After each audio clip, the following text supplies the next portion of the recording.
اللهم صل على محمد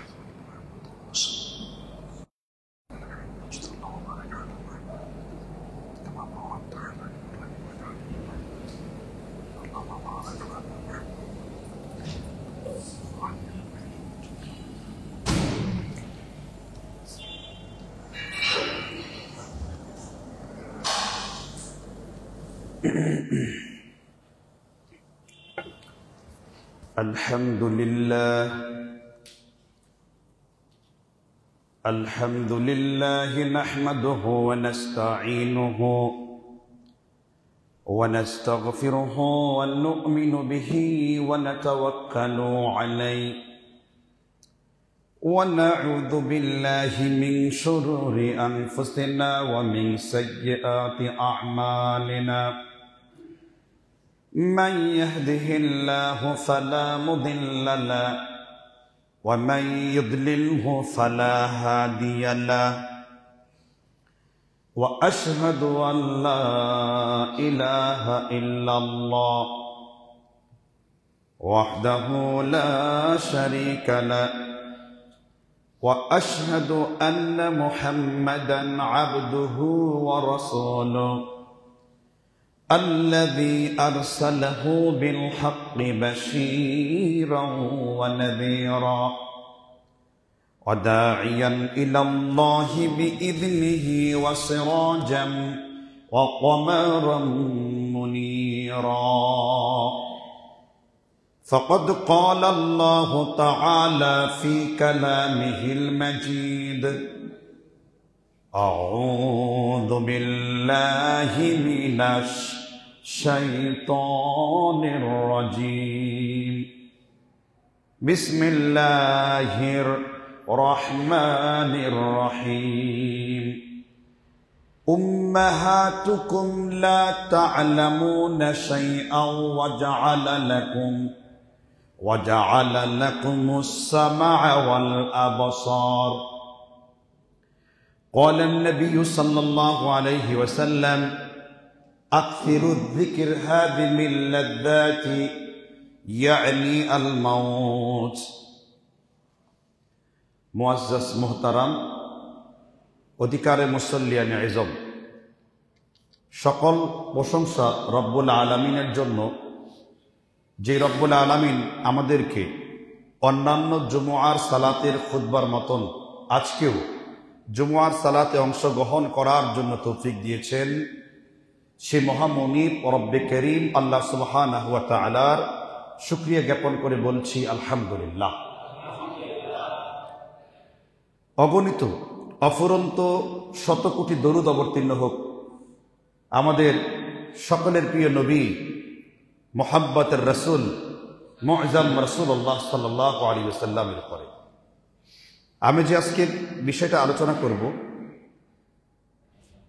বিষয়টি হলো ইসালে সোয়াব। অনেকে মানুষ শুনে নেয় এটা ইসালে সোয়াব কি, সেই বিষয়ে আলোচনা করার পূর্বে, ইসালে সোয়াবের ব্যাখ্যা দেওয়ার পূর্বে আগে আমরা প্রত্যেক দিন একটা সূরা কম্বলচারি পড়ি নামাজের মধ্যে। যেই সূরা ছাড়া নামাজ হবে না, সূরাটার নাম আমরা সবাই জানি। সূরার নাম কি? ইবনে হিব্বানে হাদিস 1044 নাম্বার, নবী সাল্লাল্লাহু আলাইহি ওয়াসাল্লাম বলেন, লা সলাতা লিমান লাম ইয়াকরাহ বিফাতিহাতিল কিতাব। ইমাম এবং মুসল্লি নাই, লা সলাতা সালাত নাই, লিমান লাম ইয়াকরাহ বিফাতিহাতিল কিতাব, যে ব্যক্তি সূরা ফাতিহা পড়ে না, ফাতিহা ছাড়া নামাজ আদায় হয় না। সূরা ফাতিহার প্রথম আয়াতে আমরা কি পড়ি?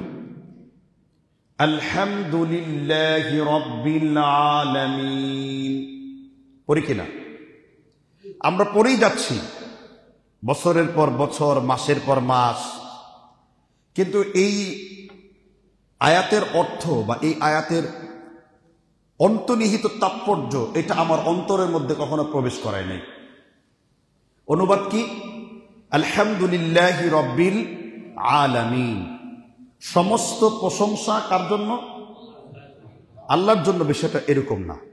এখানে সমস্ত প্রশংসা হলো রব্বুল আলামিন, মানে সকল দুনিয়ার সকল আলমের সকল পৃথিবীর মালিকের উপরে। একটু ভেঙে বলছি, আলহামদুলিল্লাহ, প্রশংসা একমাত্র কার? আল্লাহ। রব মানে হলো তিনি প্রতিপালক। আর আলাম, আলাম বা আলামিন এই শব্দটি ব্যাপক অর্থবোধক। কেন আলামিন? আল্লাহ কেন আলামিন? আপনাদের কি জানা আছে যে জগৎ বা আলম আল্লাহর কাছে কতগুলো? আমরা যে বসবাস করছি এটাও আলম। আল্লাহর কাছে আলম কতগুলো? খুব মনোযোগ দিয়ে আপনাদের শ্রবণ করা উচিত এবং এই সম্পর্কে আকীদার জ্ঞান থাকা প্রয়োজন।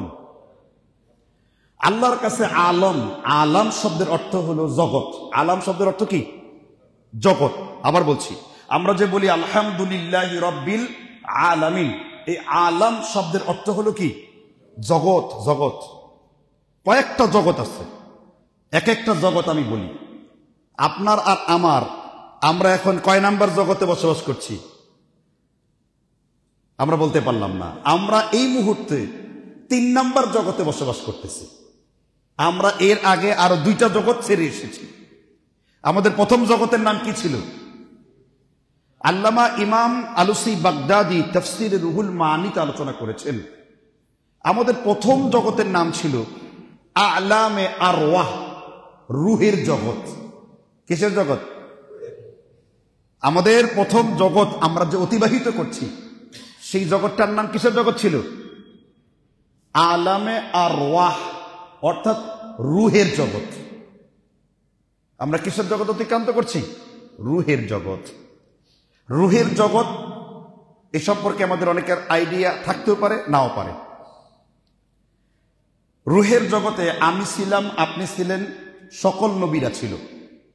পৃথিবী সৃষ্টির, এই দুনিয়া সৃষ্টি, এই দুনিয়া কয়দিনে সৃষ্টি করেছেন আল্লাহ? আল্লাহ কোরআনে বলেছেন সূরাতুল ফুরকানের সম্ভবত 59 নম্বর আয়াত, আল্লাহুল্লাযী খালাকাস সামাওয়াতি ওয়াল আরদ ফি সিত্তাতি আইয়াম সুম্মা ইসতাওয়া আলাল আরশ। আমি আল্লাহ এই পৃথিবী সৃষ্টি করেছি 6 দিনে। কয় দিনে? 6 দিন। এই 6 দিন মানে দুনিয়ার দিন না। ইবনে কাসির রহমতুল্লাহ আলাইহি ব্যাখ্যা করেছেন, এই যে আল্লাহ যে 6 দিনে দুনিয়া তৈরি করেছেন, যার একদিন সমান সমান 50,000 বছর। আল্লাহ কি বলছেন? যে দুনিয়া সৃষ্টি করেছেন কয় দিনে? ফি সিত্তাতি আইয়াম সুম্মা ইসতাওয়া আলাল আরশ। আমি আল্লাহ এই 6 দিনে দুনিয়া সৃষ্টি করেছি, অতঃপর তিনি কার উপরে আছেন? রহমান আরশ পর হ্যায়, আল্লাহ আরশের উপরে আছেন। সুবহানাল্লাহ। তাহলে এই 6 দিনের একদিন সমান সমান কত বছর? আখিরাতের একদিন সমান দুনিয়ার 50,000 বছর। এই 6 দিনে যে আল্লাহ দুনিয়া সৃষ্টি করেছেন, তারও 50,000 বছর পূর্বে আল্লাহ তাআলা প্রত্যেকটা মানুষের রূহ, আত্মাকে আল্লাহ তৈরি করে রেখে দিয়েছেন। ওইটা আলামে আরওয়াহ। এবার আল্লাহ যখন রূহ তৈরি করেছেন, এবার রূহানি ভাবে আমরা আল্লাহর সাথে কথা বলেছি। আল্লাহ আমাদের প্রশ্ন করেছেন, আলাস্তু বিরাব্বিকুম, আমি কি তোমাদের রব নই? আমি, আপনি, সকল রূহরা বলেছে ক্বালু বালা, অবশ্যই আপনি আমাদের রব, কোনো সন্দেহ নাই। সেটা কিসের জগৎ? সেই রূহের জগতের কথা এখন আপনার আর মনে নেই। রূহের জগতের কথা এখন আপনার কি নাই? মনে নাই। একটা হাদিস আমরা সামনে আনতে চাই। হাদিসটা আবু দাউদের 1259 নম্বর হাদিস। নবী সাল্লাল্লাহু আলাইহি ওয়াসাল্লাম বর্ণনা করেছেন, আবু হুরায়রা বর্ণনা করেন, ইবনে মাজাতেও হাদিসটা রয়েছে, সুনান নাসাইতেও হাদিসটা বর্ণিত রয়েছে। আলবানী রাহমাতুল্লাহ আলাইহি হাদিসটাকে সহিহ বলেছেন এবং ইমাম বুখারীও হাদিসটা তারিখুল কবীরের মধ্যে তিনি সহিহ বলে আখ্যায়িত করেছেন। আল্লাহ তাআলা প্রথম যাকে সৃষ্টি করেছেন তিনি কে? আদম আলাইহিস সালাম। আল্লাহ আদমকে সৃষ্টি করার পরে আল্লাহর হাত ও মাসাহা ফি যহরি, তিনি আদমের পিঠের উপর রাখলেন। কার হাত? আল্লাহর হাত তিনি আদমের পিঠের উপর রাখলেন। যখন আল্লাহ তাআলা আদমের পিঠের উপর রাখলেন, তখন জোড়ায় জোড়ায় আদম সন্তানের আত্মাগুলো তার শরীর থেকে বের হয়ে আসতেছিল। সুবহানাল্লাহ। কিসে কিসে? জোড়ায় জোড়ায়। আমরা বিয়ের খুতবার মধ্যে পড়ছি না, ওয়া খালাকা বাসসা মিনহুমা রিজালান কাসীরা ওয়া নিসা। আল্লাহ তাআলা এক জোড়া মানুষ থেকে গোটা পৃথিবীর মানুষকে কি করেছেন? তিনি সৃষ্টি করেছেন। আল্লাহ যখন আদমের পিঠের উপর রাখলেন আর জোড়ায় জোড়ায় আত্মাগুলো বের হয়ে আসলো, হঠাৎ করে এক ব্যক্তির আত্মা, এক ব্যক্তির দুইটা চোখ জ্বলজ্বল করছিল, মানে তার চোখ দিয়ে নূর বের হচ্ছিল। এবার আদম আলাইহিস সালাম মহান আল্লাহকে প্রশ্ন করলেন, ইয়া রাব্বুল আলামিন, হে রব্বুল আলামিন, মাসমুক, এই ব্যক্তিকে এতগুলো উম্মতের মধ্যে, এতগুলো রূহের মধ্যে, এতগুলো আমার আদম সন্তানের মধ্যে এই লোকটার চোখটা জ্বলজ্বল করছিল, উজ্জ্বলিত হচ্ছিল। আল্লাহ তাকে বললেন, এই ব্যক্তি হলো আপনার আখির উম্মত, আপনার শেষ উম্মতের মধ্যে, শেষ দিকের কিছু নবীদের মধ্যে একজন নবী। আদম আলাইহিস সালাম জানতে চাইলেন, এই যে একজন নবী শেষ দিকের, এই নবীর নাম কি? আল্লাহ তাআলা বললেন, এই নবীর নাম হলো দাউদ আলাইহি ওয়াসাল্লাম।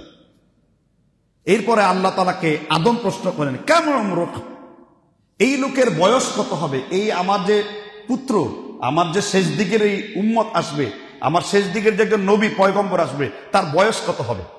আল্লাহ তাআলা বললেন আদম আলাইহিস সালামকে, তার বয়স হবে মাত্র 60 বছর। অতঃপর আল্লাহ তাআলা আদম আলাইহিস সালাম এই প্রশ্নের প্রেক্ষিতে আল্লাহকে সে বলবে, আল্লাহ, আমাকে তো আপনি 1000 বছর বাঁচার জন্য ওয়াদা করেছেন, আমার আয়ুকে আপনি 1000 বাড়িয়ে দিয়েছেন। আমার 1000 বয়স থেকে আমার পুত্র দাউদকে আমি 40 বছর গিফট করলাম, তাকে দান করে দিলাম। আদম আলাইহিস সালাম এটা বলে ভুলে গেলেন। যখন 960 বছর বয়সে মালাকুল মউত তার জান কবজ করতে আসছে, আদম আলাইহিস সালাম মালাকুল মউতকে বলছে যে আপনি আমার জান কবজ করতে আসবেন, আমার তো 1000 বছর, এখন তো 960 চলে। তখন মালাকুল মউত তাকে স্মরণ করিয়ে দিচ্ছেন, কুল্লু বনি আদম খাত্তা ওয়া খায়রুল খাত্তাউনা তাওয়াবুন, সকল বনি আদম ভুলকারী আর আপনি সর্বপ্রথম ভুলকারী। আপনার কি মনে নাই? আপনার 1000 বয়স থেকে আপনি 40 বছর আপনার পুত্র দাউদকে আপনি কোরবানি করে দিয়েছেন, আর এখন তো আপনার মরার সময় হয়ে গিয়েছে। তখন 960 বছর বয়সে আদম আলাইহিস সালাম তিনি মৃত্যুবরণ করেছেন। তার মানে এই যে ঘটনাটা হাদিসের বর্ণিত আছে, এটা কোন জগতে? রূহের জগতে। এটা কোন জগতে? রূহের জগতে। এই ইহকাল জগতের সাথে এই রূহের জগতের আদৌ কোনো মিল থাকবে না। তাহলে রূহের জগতে হলো একটা আলম, একটা আলামে আরওয়াহ। আমরা রূহের জগতে থেকে, রূহের জগৎ থেকে তারপরে কোন জগতে আসছি? কোরআন খোলেন, আল্লাহ কোন জায়গাতে পাঠাইছেন? আচ্ছা, এবার আল্লাহ তাআলা সূরা ইমরানের 59 নম্বর আয়াতে আলোচনা করেছেন, হুয়াল্লাযী ইউসাউবিরুকুম ফিল আরহাম, হুয়াল্লাযী ইউসাউবিরুকুম ফিল আরহাম, মায়ের রেহেমের মধ্যে আমি আল্লাহ কি রেখেছি। রেহেম শব্দের অর্থ, আরহাম শব্দটা রেহেম থেকে আসছে। রেহেম বলা হয় মহিলাদের জরায়ুকে। আল্লাহ সুবহানাহু ওয়া তাআলা এই জরায়ুর মধ্যে কি ফেলেছেন রেহেমের মধ্যে? এর প্রথমে আল্লাহ তাআলা পুরুষ সম্পর্কে আলোচনা করেছেন। সূরা তারিকের 8 নম্বর আয়াতের পর আল্লাহ বলেন, খুলিকা মিন মাইন দাফিক ইয়াখরুজু মিন বাইনিস সুলবি ওয়াত তারাইব। পুরুষের একজন পিতার প্রচন্ড ধাক্কা এই শির থেকে, অর্থাৎ আপনার যে ব্যাকবোন, মেরুদণ্ড দেখতে পেয়েছেন কিনা, এই মেরুদণ্ডের এই পাশের জায়গা থেকে মূলত পুরুষের বীর্য উৎপত্তি হয়। এইখান থেকে টেস্টোস্টেরনের মাধ্যমে আপনার গুপ্তাঙ্গে প্রবেশ করে। সেইখান থেকে আল্লাহ তাআলা কারোর জন্য XY ক্রোমোজোমকে ফেলে দিয়ে 6টা সন্তান, 7টা সন্তান, 8টা সন্তান ইত্যাদি, এই 1 ফুটা বীর্যের মধ্যে আল্লাহ তাআলা কারোর জন্য 11টা সন্তান, কারোর জন্য 5টা সন্তান, কারোর জন্য ছেলে সন্তান, কারোর জন্য মেয়ের সন্তান, আবার কারোর জন্য কিছুই দেয় না। এই জন্য ডাক্তার যে সমস্ত লোকদের বাচ্চা হয় না, তাদেরকে বলে যে আপনার স্পার্মের কোয়ালিটি পরীক্ষা করতে হবে, যে আপনার স্পার্ম সূক্ষ্ম কীটের মাত্রা কি আছে কিনা, সন্তান সম্ভাবনা হওয়ার কোনো সম্ভাবনা আছে কিনা।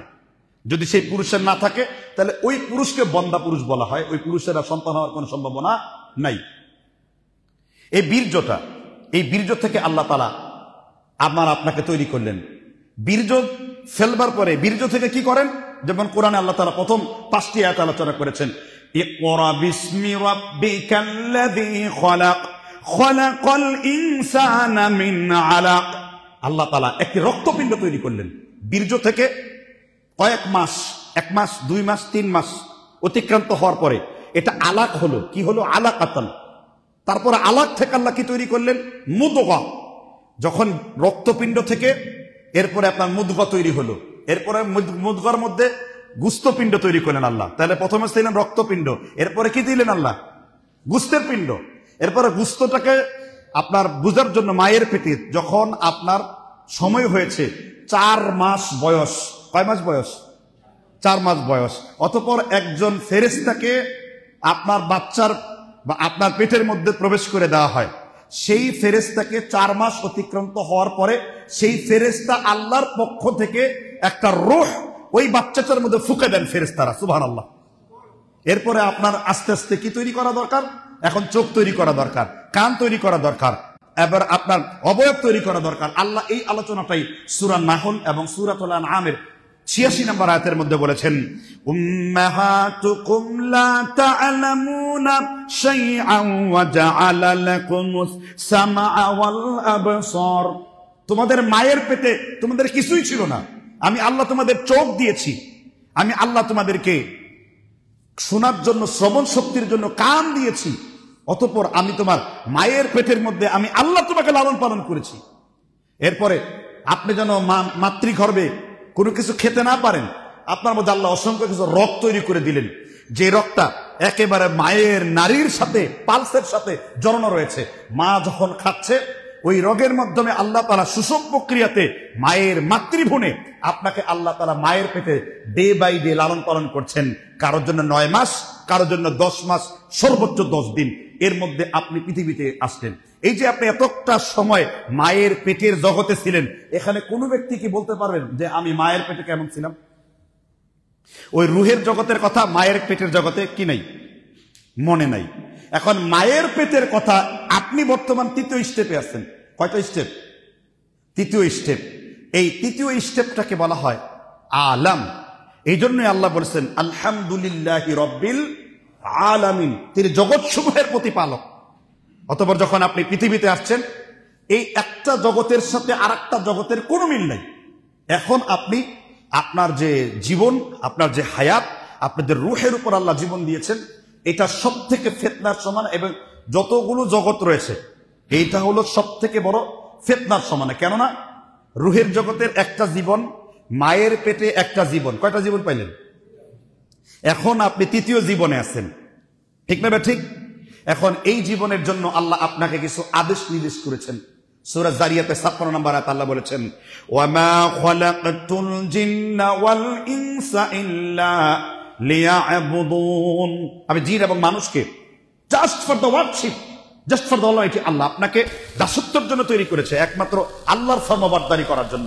এখন দুনিয়া, এই জন্যই তো দুনিয়ার সব কিছুর উপরে আপনার হিসাব হবে, কারণ আপনি 3য় জীবন লাভ করেছেন, 3য় জীবনে পদার্পণ করেছেন, এটা গুরুত্বপূর্ণ। এরপরে যখন 3য় জীবন আপনি শেষ করবেন, 3য় জীবনের মধ্যে সব থেকে পরবর্তী জীবন হলো আলামে বারজাখ, বারজাখের জগৎ। 4র্থ কোন জগৎ? বারজাখের জগতে দুনিয়ার জীবন শেষ করবেন, শেষ সময়টা হলো বারজাখের জগৎ। বারজাখ মানে কি? বারজাখের আরেক শব্দ হলো কবর, যেটাকে আপনারা কি বলে থাকেন? কবর বলে থাকেন। কি বলে থাকেন? কবরের আরেক নাম হলো বারজাখ। বারজাখ মানে হলো ঢেকে রাখা। কবরুন শব্দের তো ঢেকে রাখা, আর বারজাখ মানে পর্দা দিয়ে ঢেকে রাখা, পর্দা দিয়ে আবৃত করা। এই বারজাখের সময় কতটুকু? আপনার রুহু কবরের মধ্যে ঢোকা থেকে শুরু করে নিয়ে একেবারে কিয়ামতের দিন সিংহায় ফুৎকার করা পর্যন্ত অবস্থাতে এই জগৎটাকে কি জগৎ বলা হয়? বারজাখী জগৎ বলা হয়। আল্লাহ তাআলা কোরআনে আলোচনা করেছেন সূরা তাকবীরের শেষ দিকে, ওয়া ইদান নুফুসু যুমিজাত, যখন সিংহার ফুৎকার লাগানো হবে, কিয়ামতের ফেরেশতা যখন সিংহায় ফুৎকার লাগবেন, দেহ এবং প্রাণকে একত্র করা হবে। সূরা ইয়াসিনের পরস্পর 3টি আয়াত 50, 51 এবং 52। এই আয়াতে আল্লাহ তাআলা স্পষ্ট আলোচনা করেছেন, মানুষ যখন দেহ আর প্রাণ একত্রিত হবে, মানুষ চিৎকার করে বলবে, আরে আল্লাহ যেই কথা বলেছেন, পরকাল দিবসের যে ওয়াদা করেছেন, হাসরের ময়দানে যে ওয়াদা করেছেন, এটা তো আল্লাহর সত্য হইল। কারণ মানুষ যখন রুহুটা পাবে, তখন মানুষ কেউ নিজের সেন্সে থাকবে না। কারণ আল্লাহ তাআলা কোরআনে সূরা হাজ্জের 22 নম্বর সূরার প্রথমে আলোচনা করেছেন, কুল্লু মুরদিআতিন আম্মা আরদাআত ওয়া তাদআ কুল্লু যাতি হামলিন হামলাহা। যেদিন একজন দুগ্ধ পানকারী সন্তান তার মাকে অস্বীকার করবে, যেদিন তার ভাই তার বোনকে অস্বীকার করবে, সব থেকে পেরেশানি সেই দিন। মানুষ কবর থেকে বের হয়ে নিজের ইয়ানফসি করতে থাকবে, নিজের নফস ছাড়া অন্য কারো কাছে কোনো কিছু যাবে না। আল্লাহ সূরা ইনফিতারের শেষ আয়াতে আলোচনা করেছেন, ইয়াউমা লা তামলিকু নাফসুন লিনাফসিন শাইআ। আল্লাহ তাআলা কোরআন কারিমে বলেছেন, যেই দিন একজন মানুষ আরেকজন মানুষের কোনো উপকার করতে পারবে না, কেউ কারো কোনো কাজে লাগবে না, একমাত্র রব্বে কারীম আল্লাহ সুবহানাহু ওয়া তাআলা মুমিনদের জন্য যে নিয়ামত দিয়েছেন, আপনার নেক আমল, আপনার আল্লাহর জীবন পদ্ধতি একমাত্র আপনার জন্য সেই দিন সহায়ক হবে। তাছাড়া সব কিছু সেই দিন আপনাকে ভুলে যাবে। আপনার মা আপনাকে ভুলে গেল, আপনার সন্তান আপনাকে ভুলে গেল, আপনার ভাই আপনাকে ভুলে গেল। সেই জগৎ সমূহ সব থেকে বারজাকি জগতের প্রথম পরীক্ষা আপনার এটা হবে। এখন যে ব্যক্তি মরে গিয়েছে, মারা গেছে, আপনাদের এখানে মারা গেছেন এমন কোন ব্যক্তি আছে না নাই? মৃত ব্যক্তির কাছে আপনি সওয়াব কিভাবে পৌঁছাবেন? এই যে মৃত ব্যক্তির কাছে যে আপনি সওয়াব পৌঁছাবেন, এটাকে আরবিতে ইসালে সওয়াব বলা হয়। ইসাল শব্দের অর্থ হলো পৌঁছানো, আর সওয়াব মানে হলো নেকি। ইসালে সওয়াব পৌঁছানোর নাম করে আমাদের দেশে যেই পরিমাণ ভণ্ডামি হয়, এই ইসালে সওয়াব শব্দটা দেখলে অনেক মানুষ এগুলো একটা বিদাতি কাজ, ঠিক না? ঠিক জুড়ে বলেন। এইটাকে বিদাত বলতে যে আমরা আমাদের কাজ ছেড়ে দিয়েছি, এটাকে বিদাত বলতে যে আমরা আমাদের কাজ ছেড়ে দিয়েছি। আজকে আমি ইসালে সওয়াব, কবরে সওয়াব পৌঁছানোর জন্য 15টা পন্থা কোরআন হাদিসে রয়েছে। কয়টা পন্থা? 15টা বিশেষ উপায় রয়েছে। আমরা সেই বিশেষ উপায়গুলো নিয়ে এক একটা করে আলোচনা করব, যতদূর পর্যন্ত করা সম্ভব হয়। তাহলে শব্দের তাসরিফ রূপান্তরে আসি। ইসালে সওয়াব, ইসাল শব্দের অর্থ হলো কি? পৌঁছানো। আবার ফার্সি উর্দু ভাষাতে আছে সওয়াব রেসানি। সওয়াব মানে নেকি, আর রেসানি মানে হলো উর্দু, ফার্সি, হিন্দ। সওয়াবকে পৌঁছে দেওয়া। সওয়াবকে কি দেওয়া? পৌঁছে দেওয়া। একজন ব্যক্তি কিভাবে ইসালে সওয়াব করবে? আপনার বাবা মারা গেছে, আপনার মা মারা গিয়েছে, আপনার স্ত্রী মারা গিয়েছে, আপনার সন্তান মারা গিয়েছে, অনেক মৃত ব্যক্তিদের জীবদ্দশাতে চলে গেছে। এখন আপনি কিভাবে সওয়াব পৌঁছাবেন, এই ব্যাপারে যদি আপনার ইলম না থাকে, জ্ঞান না থাকে, তাহলে আপনি কিভাবে তাদেরকে সওয়াব পৌঁছাবেন? আপনাদেরকে জানা আছে মৃত ব্যক্তিদের সওয়াব আপনি কিভাবে পৌঁছাবেন? শুধু আমরা জানি এটাই যে মৃত ব্যক্তির জন্য দান করতে হবে। মৃত ব্যক্তির কবরে সওয়াব পৌঁছাবার যতগুলো মাধ্যম রয়েছে, দান তার মধ্যে একটি। কিন্তু শুধু দান না, শুধু কি না, শুধু দান না, পুরো বিষয়টাকে বুঝতে হবে। ইমাম বাইহাকি রাহিমাহুল্লাহ বহু বছর আগে খ্রিস্টানরা যখন আল্লাহর নবীর উপরে তহমত দিল যে রাসূলুল্লাহ সাল্লাল্লাহু আলাইহি সাল্লাম, তার কাছে মূলত ফেরেশতা আসে না, তার কাছে মূলত মুহাম্মদের কাছে শয়তান আসে।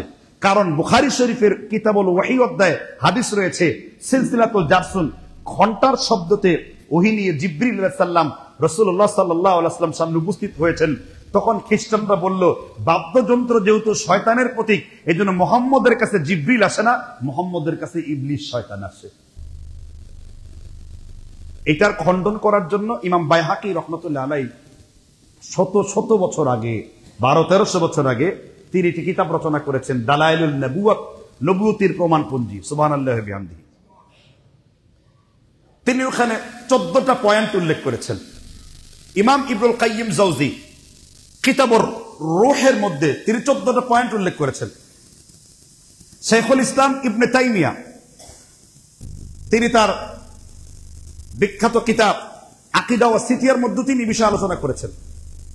হানাফি মাযহাবের বর্তমান শতাব্দীর সবচেয়ে থেকে বড় আলেম জাস্টিস মাওলানা তাকি উসমানী, ওনার নানা মুফতি আশিক ইলাহি বুলন্দ শহরি, তিনি উর্দুতে কিতাব লিখেছেন মাউত কা জিন্দেগি কিয়াবাত হোগা। এই বইয়ের মধ্যে তিনি এই পয়েন্টগুলো উল্লেখ করেছেন। একজন মৃত ব্যক্তির কাছে আপনি কিভাবে নেকি পৌঁছাবেন, কিভাবে সওয়াব পৌঁছাবেন? 1 নাম্বার পয়েন্ট হলো আদ-দুআ। 1 নাম্বার পয়েন্ট কি? দোয়া। 1 নাম্বার পয়েন্ট কি? দোয়া। দোয়ার মাধ্যমে আপনি কি পৌঁছে দেবেন? সওয়াব পৌঁছে দেবেন। আপনার জীবিত থাকা অবস্থাতেও পড়তে হবে। আমাদের দেশে এখানে অনেক লোক আছে, পিতামাতা মরে গেছে, তখন দোয়া করে, রব্বির হামহুমা কামা রাব্বায়ানি সগীরা। মরে গেছে, দোয়া করছে। ঠিক না বেঠিক করে বলেন? এটা একটা বিদাতি ধারণা। শুধু মরে গেলেই রব্বির হামহুমা কামা রাব্বায়ানি সগীরা পড়বেন, বিষয়টা এরকম না। জীবিত থাকা অবস্থাতেও আপনার বেশি বেশি পিতামাতার জন্য কি করতে হবে? রব্বির হামহুমা কামা রাব্বায়ানি সগীরা।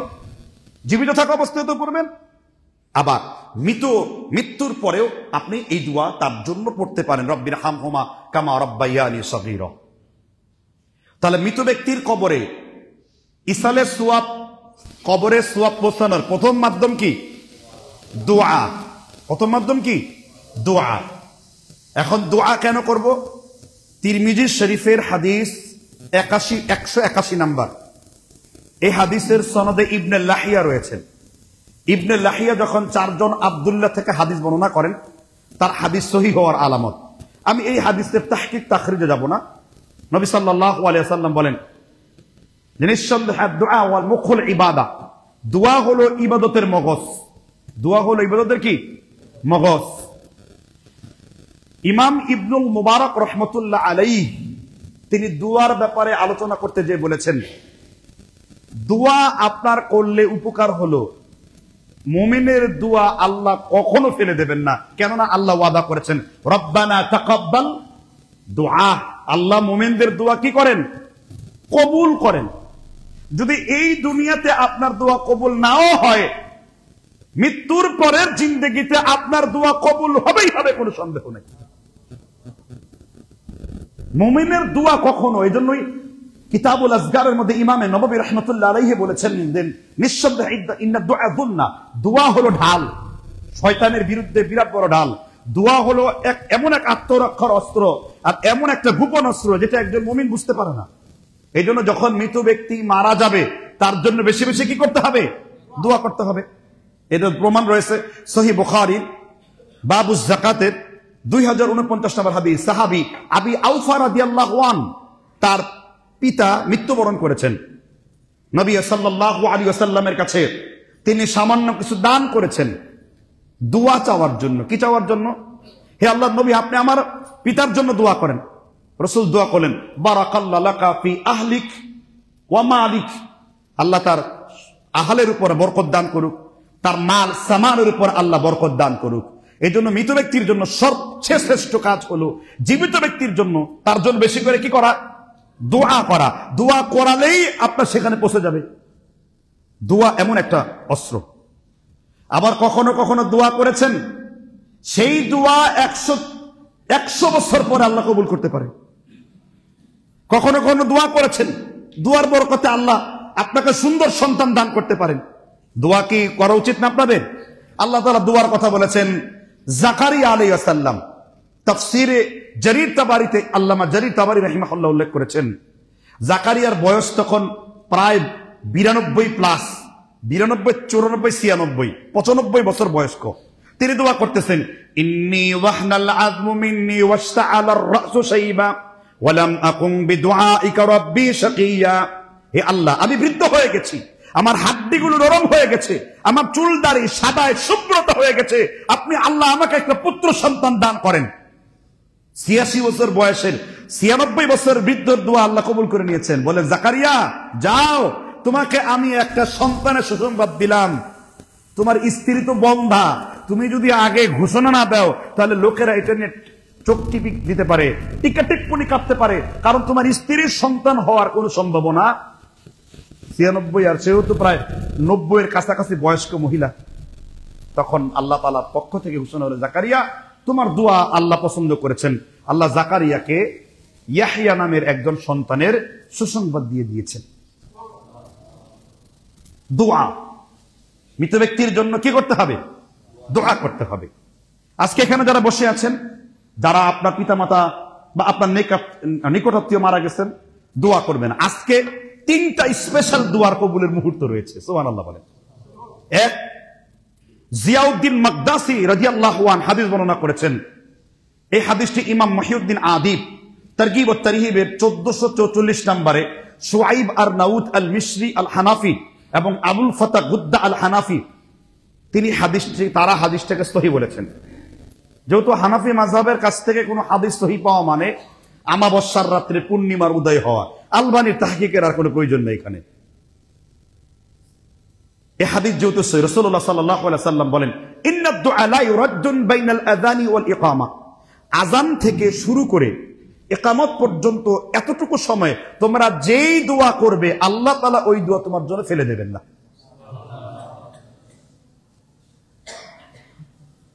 দ্বিতীয় হলো সানি খুতবার মধ্যে দোয়া করা। কিসের মধ্যে দোয়া করা? সানি খুতবার মধ্যে দোয়া করা। নবী সাল্লাল্লাহু আলাইহি ওয়াসাল্লামের সালাতুল ইস্তিসকা মুসলিম শরীফের 113 পৃষ্ঠাতে হাদিস বর্ণিত রয়েছে।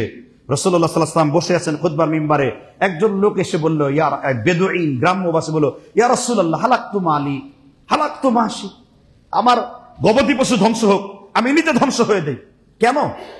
নবী সাল্লাল্লাহু আলাইহি ওয়াসাল্লাম বললেন, কেন? কয়, রাসূল আমার বাড়িতে আমাদের এলাকাতে বৃষ্টি না আসার কারণে পুরো দেশটা ধ্বংস হয়ে গেছে। নবী সাল্লাল্লাহু আলাইহি ওয়াসাল্লাম শুধু খুতবার মধ্যে একটু দোয়া করে দিয়েছেন, আকাশের এক খণ্ড মেঘ থেকে অঝোর দ্বারা বৃষ্টির সাথে সাথে পৃথিবীতে অবতীর্ণ হয়ে গেছে। তাহলে খুতবার মধ্যে দোয়া এটা গুরুত্বপূর্ণ। এই দোয়া অন্তর দিয়ে ফি নাফসিক মনে মনে করবেন আপনি। এই দ্বিতীয় কবুলের মুহূর্ত। আর আরেকটা দোয়া কবুলের মুহূর্ত হচ্ছে আজকে আপনার পিতার জন্য, মাতার জন্য, নিজের জন্য, সন্তান সন্ততির জন্য, সবার জন্য দোয়া করবেন। আরটা কি? কোন মুহূর্ত? এই যে জুমা ফারেক হনে কি বাদ, জুমার নামাজ শেষ করার পরে একেবারে আসরের নামাজের ওয়াক্ত হওয়া পর্যন্ত এই সময়টা আল্লাহর পক্ষ থেকে স্পেশাল দোয়া কবুলের মুহূর্ত। কোনো মোমেন বান্দাকে নিরাশ করা হবে না। এখন এটার জন্য কি মসজিদে থাকা শর্ত? দারসে তিরমিজির মধ্যে জাস্টিস মাওলানা তাকি উসমানী সুন্দর একটি পয়েন্ট আলোচনা করেছেন। তিনি বলেছেন যে এই জন্য মসজিদে বসে থাকা শর্ত না। আপনার ড্রাইভিং করতেছেন, আপনার এখন মাথায় আছে যে এই মুহূর্তটা তো দোয়া কবুলের মুহূর্ত, আপনি দোয়া করেন। আমার মা বোনরা রান্না করতেছে, আপনার মাথায় আসছে আর আজকে তো জুমার দিন, স্পেশাল দিন, দোয়া কবুলের মুহূর্ত, ওই সময় দোয়া করতে হবে। আপনি সোয়েটার ফ্যাক্টরিতে চাকরি করছেন, আপনি নিটিং, লিঙ্কিং ইত্যাদি বানাচ্ছেন, আপনি সেইখানে দোয়া করতেছেন। মনে শুধু এতটুকু ইয়াদ থাকতে হবে, স্মরণ থাকতে হবে যে জুমার দিন দোয়া কবুলের বিশেষ মুহূর্ত, মহান আল্লাহ তাআলা আমার দোয়া কবুল করে নেবেন। সুবহানাল্লাহ বিহামদি। তার মানে বোঝা যাচ্ছে ইসালে সুয়াব অর্থাৎ মৃত ব্যক্তির কবরে নেকি পৌঁছানো, সুয়াব পৌঁছানোর একটি গুরুত্বপূর্ণ রাস্তা হলো কি? দোয়া। সূর্য ওঠার সময় দোয়া, সূর্য ডুবার সময় দোয়া। দোয়া নাই কোথায়? দোয়া করে কি লাভ হবে, দোয়া করে কি লাভ হবে? এগুলো অসার কথাবার্তা। আপনি যখন প্রতিদিন তাহাজ্জুদের সময় যখনই ঘুম থেকে জেগে উঠবেন, কি দোয়া শুরু করবেন? দোয়া দিয়ে শুরু করবেন। কথা কি বুঝতে পারছেন কিনা? ইবনে মাসউদ রাদিয়াল্লাহু তাআলা হানাফি মাযহাবের সবথেকে প্রসিদ্ধ কিতাব রাদ্দুল মুহতারে এসেছে ইবনে মাসউদ রাদিয়াল্লাহু তাআলা এর একটা দলিল আনা হয়েছে। যদিও দলিলটি মুসনাদ আহমদের মধ্যে উল্লেখ রয়েছে, মুয়াত্তা মালিকে মাওকুফ সূত্রে সাহাবীর বর্ণনা রয়েছে। ইবনে মাসউদ রাদিয়াল্লাহু তাআলা বলেছেন, দোয়া হলো দুই প্রকার, একটা হলো দুআয়ে মাসুরা, দুআয়ে মাসউলা। দুআয়ে মাসুরা হলো আমরা সালাতের মধ্যে, তাহাজ্জুদের মধ্যে, নামাজের মধ্যে যে সংক্রান্ত দোয়াগুলো করে থাকি, এগুলো দুআয়ে মাসুরা। আর দুআয়ে মাসউলা কি? দুআয়ে মাসউলা হলো আমরা বিভিন্ন রকমের দোয়া, পোশাক পরতে দোয়া, স্ত্রী ব্যবহার করতে দোয়া, টয়লেটের মধ্যে প্রবেশ করতে দোয়া, সব জায়গাতে দোয়া, সকাল সন্ধ্যায় দোয়া। এজন্য দোয়া করতে হবে। নবী সাল্লাল্লাহু আলাইহি ওয়াসাল্লাম একটি হাদিস রয়েছে, যে হাদিসটি মুসনাদ আবু ইয়ালার মধ্যে বর্ণিত রয়েছে। যে হাদিসটি ইমাম হাইসামি রাহমাতুল্লাহ আলাইহি নুরউদ্দিন ইরাকি আল হানাফি মাজমাউজ যাওয়ায়েদের 4075 উল্লেখ করেছেন। আব্দুল্লাহ ইবনে আব্বাস রাদিয়াল্লাহু তাআলা বর্ণনা করেছেন, মা মিন মুসলিমিন ইয়াবিতু আলা যিকরিন তাহিরান ফায়াতাআরু মিনাল লাইল। আল্লাহর কোন বান্দা যদি জিকির করতে করতে ঘুমিয়ে যায়, জিকির করতে করতে কি হয়ে যায়? ঘুমিয়ে যায়, নবী সাল্লাল্লাহু আলাইহি সাল্লাম বলেন তার মাথার কাছে একজন ফেরেশতা দাঁড়িয়ে থাকে। ফায়াতাআরু মিনাল লাইল, ডান কাত হয়ে ঘুমিয়েছিল, এখন সে ঘুমে বাঁ কাত হয়ে গেছে। একজন ফেরেশতা মাথার কাছে দোয়া করে, আল্লাহুম্মা গফির লাহু ওয়ারহামহু, আল্লাহ তুমি তোমার এই বান্দাকে রহম করো, তাকে মাগফিরাত করো, ক্ষমা করো, কারণ সে জিকির করতে করতে ওযু করে বিছানায় ঘুমিয়ে পড়েছে। এরপর নবী সাল্লাল্লাহু আলাইহি ওয়াসাল্লাম শিখিয়ে দিয়েছেন, যখনই তোমার লাইল সালাতুল লাইল পড়ার জন্য, তাহাজ্জুদ পড়ার জন্য, অথবা যখনই তোমার ঘুম ভাঙবে তুমি দোয়া শুরু করে দাও, কেননা এই সময়ে ঘুম থেকে উঠলে মধ্যরাত্রিতে বিশেষ করে তুমি যেই দোয়া করবে ফায়াসআলুল্লাহ খায়রান, তোমার কল্যাণের জন্য, ভালায়ের জন্য আল্লাহ সাথে সাথে তোমাকে দান করবেন। কারণ আপনার মনে হলো যে আপনার পিতামাতা গুনাহগার, আপনার মনে হলো যে আপনার স্ত্রী গুনাহগার, আপনার মনে হলো আপনার সন্তান সন্ততি মরে গিয়েছে গুনাহগার, এটা ইসালের সোয়াবের কথা মনে করে আপনি তার জন্য দোয়া করে দেন, আল্লাহ আপনি তার কবরের আযাবকে মাফ করে দেন। আল্লাহুম্মা ইন্নী আউযু বিকা মিন আযাবিল কবর, ইন্নী আউযু বিকা মিন আযাবি জাহান্নাম। কথা কি বুঝতে পেরেছেন কিনা? ইসালের সোয়াবের একটি গুরুত্বপূর্ণ পয়েন্ট হলো কি করতে হবে? দোয়া করতে হবে।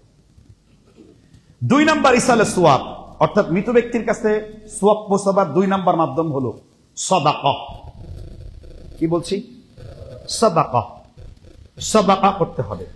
এই মর্মে হাদিস রয়েছে সহিহুল বুখারীতে, সম্ভবত আপনার ওসিয়তের অধ্যায়ে হাদিসটি রয়েছে।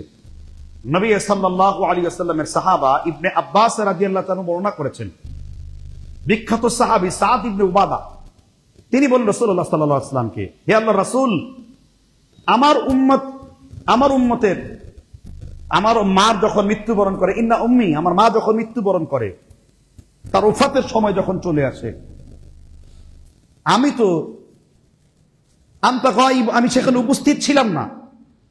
ফাসাদদাকতা বিহি, আমি কি তার জন্য কোনো কি সাদাকা করতে পারি? আমি কি তার জন্য কোনো কি দান করতে পারি? ক্বালান নবী সাল্লাল্লাহু আলাইহি ওয়াসাল্লাম, আল্লাহর নবী বলছেন, নাআম, হ্যাঁ, তুমি তার জন্য কিছু দান করতে পারো। তখন সে আল্লাহর রাসূলকে সাক্ষী রেখে বললেন, হে আল্লাহর রাসূল, আপনি সাক্ষী থাকেন, এই যে মেহরাব এলাকায় যত বড় বাগান দেখতে পেয়েছেন, আমি আমার মার কবরে সওয়াব পৌঁছে দেওয়ার জন্য এই মেহরাব এলাকার এই সুবিশাল বাগানটি আমি আমার মায়ের জন্য সাদাকা করে দিলাম। এই হাদিস তো বোঝা যাচ্ছে, এই হাদিস বোঝা যাচ্ছে যে মৃত ব্যক্তির কবরে সওয়াব পৌঁছানোর জন্য বেশি বেশি কি করতে হবে? সাদাকা করতে হবে। তাহলে সাদাকা, এটা আমাদের এই সাদাকার বয়ান অনেক করা হয়, কথা কি বুঝতে পারছেন কিনা? এখন সাদাকা কাদেরকে করবেন, সাদাকার মানে পদ্ধতি কি, সেটা ভিন্ন বিষয়। এবার মৃত ব্যক্তির ইসালে সোয়াবের জন্য তৃতীয় আরেকটি রাস্তা হলো, নেককার সন্তান যদি তার জন্য কোনো দোয়া করে, কি সন্তান? ওয়ালাদিন সালিহ ইয়াদউ লাহু, যদি নেককার সন্তান তার জন্য কোনো দোয়া করে, আল্লাহ তাআলা কবুল। এটা দোয়ার অধ্যায়ে হাদিসে আনা যেতে পারে।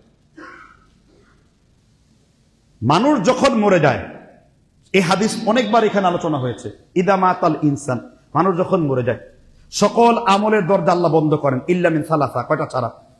3টা ছাড়া।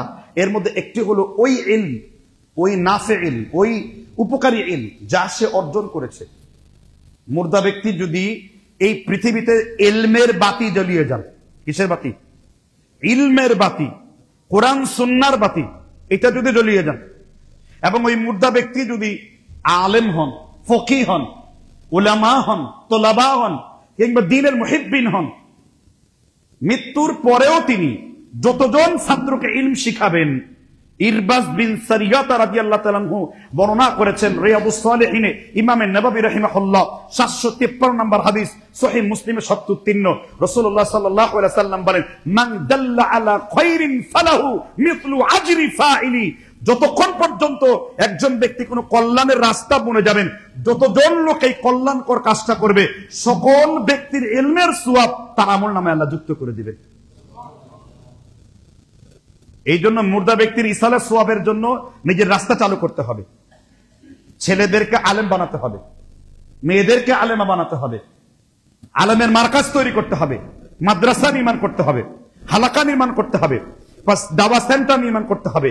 এটা প্রত্যেকটা শব্দের এক একটা সাদাকার সোয়াব তার আমলনামা মৃত্যুর পরে আল্লাহ যুক্ত করে দিবেন। যেটা মুর্দা ব্যক্তির ইসালের সোয়াবের জন্য গুরুত্বপূর্ণ। এখন আপনি চিন্তা করলেন যে আমার বাবারে, এখন আমরা তো এইগুলোর দিকে গুরুত্ব দেই না। যেই কাজ করলে কোনো সোয়াব হয় না, যেই কাজ করলে কোনো নেকি হয় না, যেই কাজ করলে বিদআত হয়, এটা উলামায়ে দেওবন্দের নামে কি, সালাফিদের নামে কি, আর সুন্নিদের নামে কি, যেই নামে আপনি বিদআত করবেন না কেন। এই ব্যাপারে হানাফি মাযহাবের সবথেকে মূল্যবান কিতাব আহসানুল ফাতওয়ার মধ্যে ফতোয়া দেওয়া হয়েছে, এবং মুফতি শফি রাহিমাহুল্লাহ ওয়ালা তাশতারু বিআয়াতি সামানান কলিলা, এই আয়াতের ব্যাখ্যায় তাফসীর মাআরিফুল কোরআনে এবং মাআরিফুস সুনানের মধ্যে আল্লামা পাকিস্তানের বিখ্যাত আলেম ইউসুফ বান্নুরি রাহিমাহুল্লাহ তিনি ফতোয়া প্রদান করেছেন এইভাবে, যে মৃত ব্যক্তির নামে এই যে আপনারা যে খানা দেন, এই যে মুর্দারে খাওয়ান, কাঙ্গালি বোঝ বাঙ্গালি বোঝ করেন, এই যে তাদের নামে যে খতম করেন, 10 খতম 20 খতম, কোন সোয়াব তার কবরে পৌঁছানো হয় না। এগুলো সব বিদআতের রাস্তা। 3 দিনের কয় হুজুর আমরা তো দিনক্ষণ ঠিক করে করি না। 3 ক্ষণ ঠিক করেন আর দিনক্ষণ না ঠিক করেন। এইগুলো সব আসছে হিন্দুদের থেকে। কাদের থেকে? হিন্দুদের থেকে এসেছে। হিন্দুদের কিতাব শ্রীমদ্ ভাগবত গীতার মধ্যে উল্লেখ করেছে, হিন্দুরা তাদের মৃত ব্যক্তির জন্য কি করে? শ্রাদ্ধ করে, খানা দেয়, জম্মের খানা দেয়। আর এই দেশের এক শ্রেণীর লোক রয়েছে, সোয়াব যেখানে স্থায়ীভাবে থাকবে ওই রাস্তায় যায় না, লোক দেখায় তো, ভুড়ি মোটা তো, রাজনীতি সব জায়গায়, সেকুলারের কিছু দালাল রয়েছে আর গণতন্ত্রের কিছু দালাল রয়েছে, এই দালালরা এইসব অনুষ্ঠান আয়োজন করে আর সোয়াব পৌঁছানোর চিন্তা করে। একটা সোয়াব আল্লাহর দরবার যাবে না। এগুলো একটা বিদআতি অনুষ্ঠান। কথা কি বুঝতে পেরেছেন কিনা? তবে এমনিতে যদি আপনি কোনো শুধুমাত্র ফকির এবং মিসকিনকে খাওয়ান সোয়াবের উদ্দেশ্যে, এটা জায়েজ। মসজিদের মধ্যে মনে আছে কিনা, খুতবারত অবস্থায় এক লোক মিষ্টি জিলাপি নিয়ে এসেছিল এখানে, আপনাদের মনে পড়ে কিনা? একদিন ঘটনা ঘটছিল, আমি তেলে বেগুনে জ্বলে উঠেছিলাম। তারপরে আমি ফতোয়া লাগাই দিয়েছিলাম যে মৃত ব্যক্তির সোয়াবের উদ্দেশ্যে যখন কোনো কিছু খাওয়ার আয়োজন করবে, এর পুরাটাই হলো সাদাকা। চেয়ারম্যান গরিব, নেতা সাহেব গরিব, কোটি কোটি টাকার গরিব, এই গরিবদের জন্য এই খাওয়া হালাল না। এখানে অনেক কোটি টাকার গরিবরা বসে, চেয়ারম্যান এমপি ওয়ার্ড কাউন্সিলর গরিবরে এখানে বসে খাবারের মধ্যে ভাগ বসায়। কেন তোমার জিহ্বা এত লম্বা হয়েছে কেন? তুমি বিরিয়ানি খাও নাই ফকির কোথাকার? এগুলো একটা বিদআতি কাজ। এগুলো একটা কি? বিদআতি কাজ। তাহলে সোয়াব পৌঁছাবার রাস্তাটা কি? সোয়াব পৌঁছাবার রাস্তা, আপনার এলাকায় একটা গরিব ছেলেকে হাফেজ বানান, আলেম বানান, তার পিছনে মেহনত করেন। নবী সাল্লাল্লাহু আলাইহি ওয়াসাল্লাম বলেন, মুসলিম এবং সুনানে তিরমিজিতে হাদিস রয়েছে, মান সালাকা তারিকান ইয়ালতামিসু ফীহি ইলমান সাহালাল্লাহু লাহু। রাসূলুল্লাহ সাল্লাল্লাহু আলাইহি ওয়াসাল্লাম বলেন, যে ব্যক্তি ইলম অর্জন করার জন্য একটি পাকে আল্লাহর রাস্তায় বাড়িয়ে দিবে, আল্লাহ তার জন্য জান্নাতের রাস্তাকে সহজ করে দিবে। এই বাচ্চা যতগুলো ছেলেকে হাদিস পড়াবে, এই বাচ্চা যতগুলো ছেলেকে হাদিস পড়াবে, আমার উস্তাদ আল্লামা আজিজুল হক সাহেব, মামুনুল হক সাহেবের বাবা, আমি যতগুলো হাদিস বলতেছি, আমি যতগুলো আয়াত বলতেছি, আমি যতগুলো হাদিস শিক্ষা দিচ্ছি, উনার তৌহিদকে আল্লাহ কবুল করে নিলে প্রত্যেকটা আয়াত এবং হাদিস আপনি যে আমার কাছ থেকে শুনে জ্ঞান অর্জন করছেন, এর প্রত্যেকটা সওয়াবের একটি অংশ আল্লাহ তার আমল নামে যোগ করে দেবে। এজন্য যদি আপনি পিতামাতার জন্য, আপনার স্ত্রীর জন্য, আপনার কারোর জন্য যদি এমন কিছু তৈরি করতে হয় যেটা স্থায়ী, আপনার সেই কাজগুলো করা উচিত। আল্লাহ আমাদের বুঝবার তৌফিক দান করুক। তাহলে ইসালে সোয়াবের জন্য এটা একটা গুরুত্বপূর্ণ দিক, ওই ইলম হাসিল করা এবং ওই ইলম বিতরণ করা এবং ওই ইলমের মার্কাজ তৈরি করা, যার মাধ্যমে কিয়ামত পর্যন্ত ওই ব্যক্তির সাদগায়ে জারিয়ার সোয়াব তার আমলনামায় কন্টিনিউ হবে। এবার ইসালে সোয়াব পৌঁছাবার আরেকটা রাস্তা আছে। আপনার বাপ বা আপনার চাচা বা আপনার দাদা জীবদ্দশাতে মানুষের উপর জুলুম করেছে, এখন আপনি চাইলেন যে তার জুলুম আমি সরিয়ে দিব। আপনি যদি তার সিনেমা হল ধ্বংস করে দেন, তার কবর রাজা ওই মুহূর্তে বন্ধ হয়ে যাবে, ওই পাপটার নিয়ামত বন্ধ হয়ে যাবে। সুবহানাল্লাহ। কিন্তু কিংবা আপনার দাদা সুদের একটা কারবার তৈরি করেছে, আপনার বাপ সুদি ব্যাংক তৈরি করে গেছে, ধ্বংস করে দেন এটা আপনি, তাহলে ওই মুহূর্তে তার আযাবটা আল্লাহ কি করে দেবেন? বন্ধ করে দেবেন। ইসালে সোয়াব পৌঁছাবার পজিটিভ ভাবে কাজ করলো যেমন নেকি হবে, নেগেটিভ ওয়েতে যারা গুনার কাজ করে গেছে তাদের থেকে সরে আসলেও এরকম নেকি হবে। এবার ইসালে সোয়াব, আপনার পিতামাতার সোয়াব পৌঁছানোর জন্য বেশ কিছু পয়েন্ট ইমাম বাইহাকি রাহিমাহুল্লাহ তিনি উল্লেখ করে গেছেন। এর মধ্যে একটি পয়েন্ট হলো যে আপনার যে পিতামাতা রয়েছে, এই পিতামাতার সব থেকে উত্তম সঙ্গী তাদেরকে কিছু দিয়ে তুষ্ট করা, তাদেরকে বেশি বেশি হাদিয়া তোহফা দেওয়া, তাদেরকে খাওয়ানো, তাদের কাছ থেকে যাওয়া। কেননা বুখারীতে হাদিস রয়েছে, আম্মার রাজুলু সিনউ আবিহি, চাচা হলো পিতার স্থলাভিষিক্ত। নবী সাল্লাল্লাহু আলাইহি সাল্লাম, ইমাম বুখারী রাহিমাহুল্লাহ তার একটি গ্রন্থ রয়েছে আদাবুল মুফরাদে 186 নম্বর হাদিস, এখানে স্পষ্ট উল্লেখ করেছেন ইমাম ইসমাইল বুখারী রাহিমাহুল্লাহ যে তোমরা যদি পিতামাতাকে জীবিত দেখতে চাও, মানে মৃত্যুর পরও যদি চাও যে আমার সম্পর্ক পিতামাতার সাথে থাকুক, তাহলে তোমার পিতামাতার যারা নিকটতম ভাই রয়েছে, তাদের যারা বন্ধু রয়েছে, তাদেরকে বেশি বেশি কি করতে হবে। এর মধ্যে একটি হাদিস রয়েছে যেটা সিয়ার ওয়া আলামিন নুবালাতে ইমাম যাহাবী উল্লেখ করেছেন। নবী সাল্লাল্লাহু আলাইহি ওয়াসাল্লাম ওয়াসি আলাকুম ফিল মাজালিস, তিনি হাদিসের ক্লাসের মধ্যে তিনি সাহাবীদেরকে, সুফফাবাসীদেরকে হাদিস শিখাচ্ছিলেন। সুফফা বলা হয় 160 জন সাহাবা যেখানে বসে ইলম চর্চা করতেন। এজন্য মসজিদ কার ঘর? মাদ্রাসা কার ঘর? নবীর ঘর। এটা একটা বিদাতি কথাবার্তা, সবই আল্লাহর ঘরের অন্তর্ভুক্ত। আমি না, বর্তমান সময়কার বাইতুল মোকাররমের খতিব প্রচলিত ভুল নামের একটি বই লিখে গেছেন তিনি। উনি এই পয়েন্টটা সেখানে উঠাইছেন যে মাদ্রাসাকে নবীর ঘর বলা এটা বিভ্রান্ত। সমস্ত কিছু একমাত্র কার জন্য? আল্লাহর জন্য। আলাদা করে নবীর কোনো ঘর হয় না। এগুলো আকীদা ঠিক করবেন। তো নবী সাল্লাল্লাহু আলাইহি ওয়াসাল্লাম ফাহামাকুল হাদিস, তিনি হাদিসগুলোকে বুঝিয়ে দিচ্ছিলেন। এমত অবস্থায় একজন মহিলা এসেছেন রাসূলুল্লাহ সাল্লাল্লাহু আলাইহি ওয়াসাল্লামের কাছে দেখা করার জন্য, কিন্তু ওই আনসারী ওই মহিলাকে প্রবেশ করতে দিচ্ছেন না, ঢুকতে দিচ্ছেন না। তখন ওই মহিলা বলতেছে আনসারীকে, যাও তুমি মুহাম্মদকে খবর দাও আমি মুহাম্মদের বোন। তো রাসূলুল্লাহ সাল্লাল্লাহু আলাইহি ওয়াসাল্লামের কোনো বোন ছিল না। কেমন বোন এটা? নবী সাল্লাল্লাহু আলাইহি ওয়াসাল্লামকে যে বলবে আমি তার এমন বোন, সে আমার ছোটবেলায় শরীর কামড়ে দিয়েছিল, হাতে কামড় দিয়ে দিয়েছিল, তার স্পট পর্যন্ত, তার চিহ্ন পর্যন্ত আমার কাছে আছে। রাসূলুল্লাহ সাল্লাল্লাহু আলাইহি ওয়াসাল্লামের কাছে যখন আনসার এই কথা বলছেন, আল্লাহর রাসূল জুলুসান ছিলেন, কিয়ামান, তিনি দাঁড়িয়ে গেলেন, বললেন সে বোন কোথায়? নবী সাল্লাল্লাহু আলাইহি ওয়াসাল্লাম তাকে আনলেন। আল্লাহর রাসূল তার চেয়ারের মধ্যে, যেখানে বসে, যে কুরসির মধ্যে বসে তিনি হাদিস পড়াচ্ছিলেন, আল্লাহর নবী মুহাম্মদ রাসূলুল্লাহ তিনি নিচে বসে তার বোনকে সেখানে বসিয়ে দিলেন। তখন বললেন, তুমি আমার সেই বোন হালিমাতুস সাদিয়ার সেই কন্যা, একটি স্তন আমি খেয়েছি আর একটি তুমি খেয়েছো, তুমি সেই ইনসাফ পরায়ণ আমার দুধ বোন। তোমার জন্য আজকে বাইতুল মালের সমস্ত কিছু খুলে দিয়েছি, তুমি মুহাম্মদ রাসূলুল্লাহ বোন। আমার এরপরের উম্মতরা দেখুক আমি রাসূলুল্লাহ আমার বোনকে কত বেশি ভালোবাসি। আল্লাহর নবী মুহাম্মদ রাসূলুল্লাহ সাল্লাল্লাহু আলাইহি ওয়াসাল্লামের এই উদারতা দেখে তার বোন বলল, দুনিয়ার কোনো সম্পত্তি আমার দরকার নাই, যার ভাই মুহাম্মদ রাসূলুল্লাহ সাল্লাল্লাহু আলাইহি ওয়াসাল্লাম, যার কাছে এমন একজন ভাই রয়েছে, সেই বোনের কোনো চিন্তা করা দরকার নাই। মুহাম্মদ রাসূলুল্লাহ সাল্লাল্লাহু আলাইহি ওয়াসাল্লাম সেই বোনদের প্রতি এতটা ইনসাফ করে গেছেন। এজন্য মৃত্যুবরণ করার পরে নিকটাত্মীয়দেরকে বেশি বেশি খেদমত করতে হবে। নবী সাল্লাল্লাহু আলাইহি ওয়াসাল্লামের মা জীবিত ছিল না, তার দুধমা ছিলেন হালিমা রাদিয়াল্লাহু আনহা, তিনিও মৃত্যুবরণ করেছেন। তার বোনকে তিনি এই ধরনের ভ্রাতৃত্বপূর্ণ সম্পর্ক কিভাবে করতে হয় মুহাম্মদ রাসূলুল্লাহ সাল্লাল্লাহু আলাইহি ওয়াসাল্লাম তা দেখিয়ে দিয়ে গেছেন। সুবহানাল্লাহ। এজন্য ইসালে সোয়াবের একটি গুরুত্বপূর্ণ অংশ হলো, পিতা মরে গেছে, পিতার ভাই চাচার সাথে কি করেন? সম্পর্ক স্থাপন করেন, তাকে হাদিয়া দেন, তাকে তোহফা দেন, তার খোঁজ খবর রাখেন, বা তিনি জীবিত নাই তার চাচাতো ভাইদের সাথে সম্পর্ক রাখেন। এগুলো ইসলামের আমাদের মৌলিক শিক্ষা। অথচ আমরা অনেকে ইসালে সোয়াবের নামে ভণ্ডামির রাস্তা চালু করি, ইসালে সোয়াবের নামে বিসি খতম, ইনুস খতম, আর কি কি খতম ইত্যাদি খতম টতম দেই, কিন্তু যেগুলো আসলে সোয়াব পৌঁছাবার রাস্তা, ওগুলো থেকে আমরা ফিরে আসছি।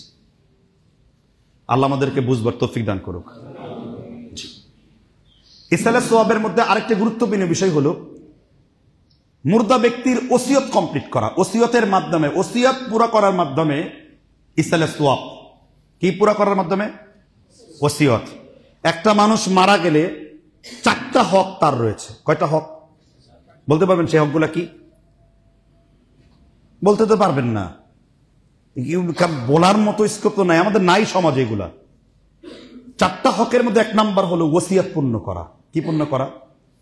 মুর্দা ব্যক্তি যদি কোনো বৈধ ওসিয়ত করে যায়, ওসিয়ত একটা গুরুত্বপূর্ণ।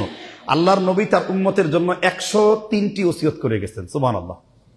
রাসূলের ওসিয়ত না মানিয়ে Iqbal Kiliani, king of Saud বিশ্ববিদ্যালয়ের বড় একজন রাইটার, আরবিতে উনি বই লিখছেন। এছাড়া সিরাতে হালবিয়ার মধ্যে, এছাড়া সিরাতে রাহমাতুল লিল আলামিনের মধ্যে, এছাড়া সিরাতে রাহিকুল মাখতুমের মধ্যে, এছাড়া আরো আসিরাতে খাতামুল আম্বিয়ার মধ্যে রাসূলুল্লাহ সাল্লাল্লাহু আলাইহি ওয়াসাল্লামের অনেকগুলো ওসিয়তকে একত্রিত করা হয়েছে।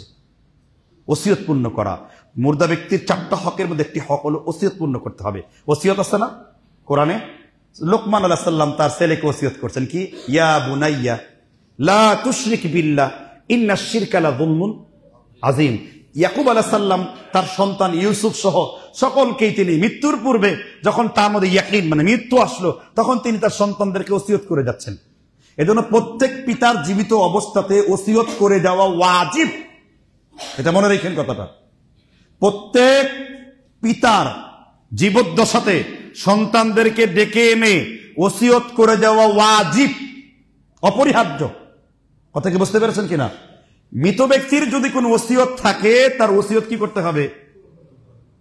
এখন যে ওসিয়ত করে তারও ইলম নাই, আর মৃত্যুর পরে যে সমস্ত কুলাঙ্গারদেরকে রেখে গেছে, পশ্চিম দিকে আসার খায় না, ভাদ্র মাসের কুকুরের মতন দাঁড়িয়ে দাঁড়িয়ে প্রস্তাব করে, এরা কি ওসিয়ত মানবে? তার 2 জায়গায় ভুল।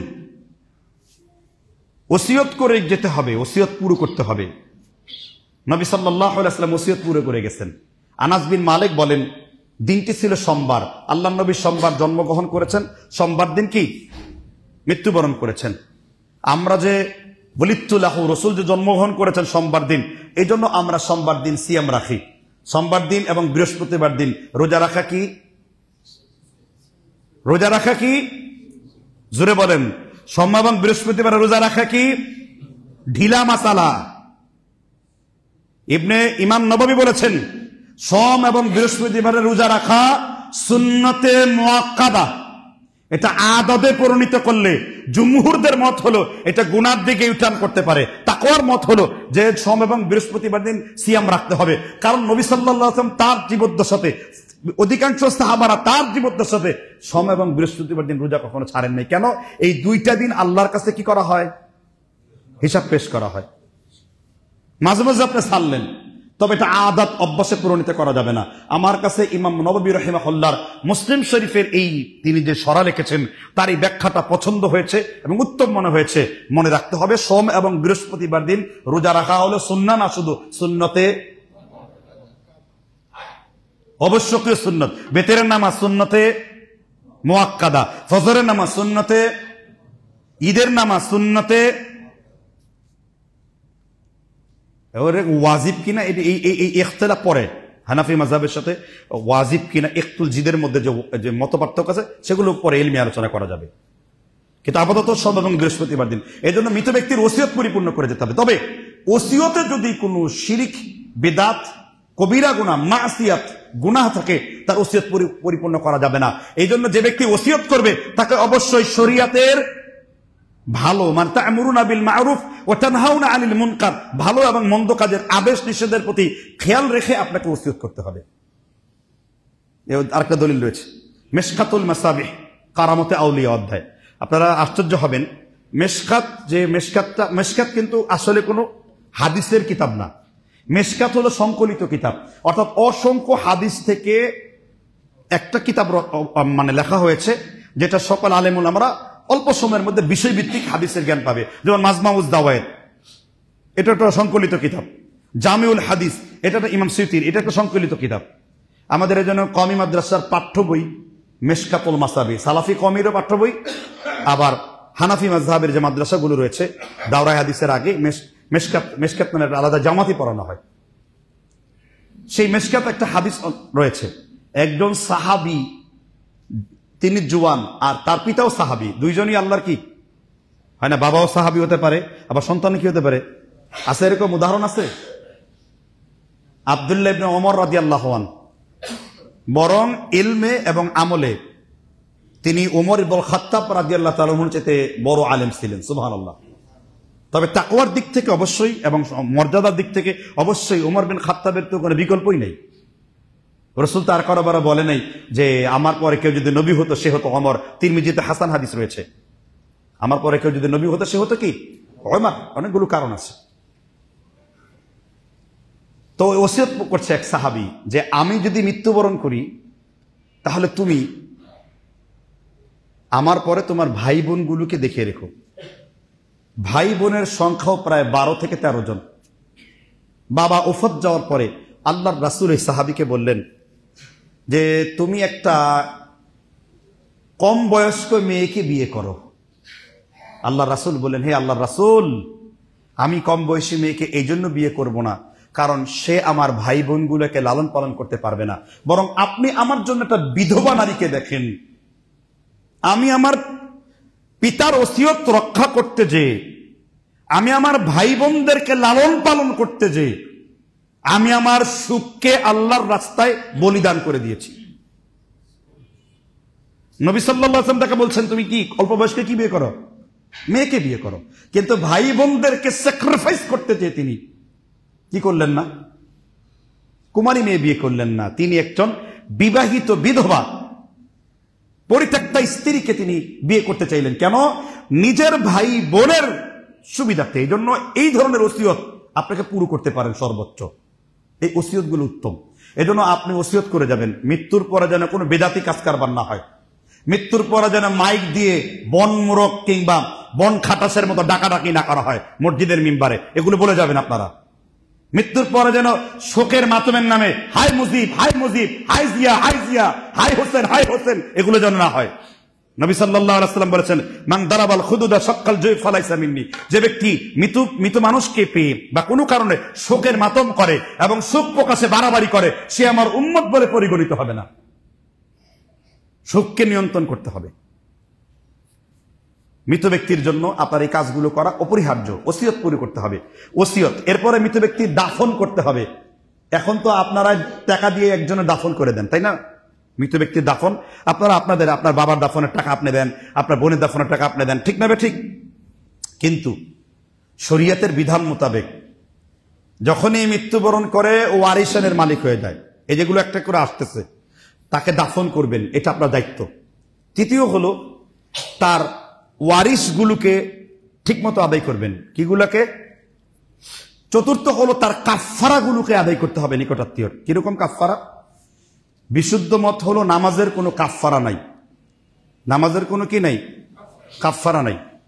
ফরজ নামাজের টাকা দিয়ে কাফফারা দেওয়ার বিধান ইউসুফ বান্নুরি হানাফি মাযহাবের আল্লামা তাকি উসমানী ফিকহি মাকালাতে এবং হানাফি মাযহাবের আনোয়ার শাহ কাশ্মীরি তার মেয়ের জামাতা আনোয়ারুল বারি লিখেছেন। যদিও এই বইটির জবাব দিয়েছেন আল্লামহাত বইয়ের মধ্যে 6 খণ্ডে রইস আহমেদ নাদবি 1977 সালে উর্দুতে। হানাফি মাযহাব এটা গ্রহণ করে নাই। এই যে নামাজের যে কাফফারা, আসলে মাসআলাটা সহিহ না, যে অত টাকা দাও, অত টাকা দাও, অত টাকা দাও, এরকম কোনো সিস্টেম নেই শরীয়তে। তবে মৃত ব্যক্তি যদি কোনো কারণে সিয়াম রাখতে না পারেন, কি রাখতে না পারেন? সিয়াম। এগুলো আবার কোন সিয়াম এটা বুঝতে হবে আপনাকে। মাসালা একটা সামনে আসলেই লুফে নেওয়া যাবে না। এটা হলো তিনি গরিব মিসকিনকে খাইয়েছেন, কিন্তু কোনো কারণে সিয়াম রাখার নিয়ত করছেন, কিন্তু কোনো কারণে ফরজটা আর আদায় করতে পারেন নাই, তখন ওই ধরনের সিয়ামগুলোকে আপনার কি করতে হবে? তার পরিবর্তে রিপ্রেজেন্টেটিভ আপনি কি করতে হবে? রাখতে হবে। আরো বেশি বাকি আছে। এর মাধ্যমে ইসালে সোয়াব হয়। আর একটা ইসালে সোয়াবের মাধ্যম হলো, শেষ পয়েন্টে আলোচনা করব, এরপর আর একটা শেষ পয়েন্ট বলে শেষ করে দেব ইনশাআল্লাহ। শেষ একটা পয়েন্ট হলো, যদি মৃত ব্যক্তির জিম্মায় হজ বাকি থাকে তো জীবিত ব্যক্তি তার বদলি হজ করবে। কি হজ করবে? তবে বদলি হজ করার জন্য শর্ত হলো নিজের ফরজ হজ থাকতে হবে।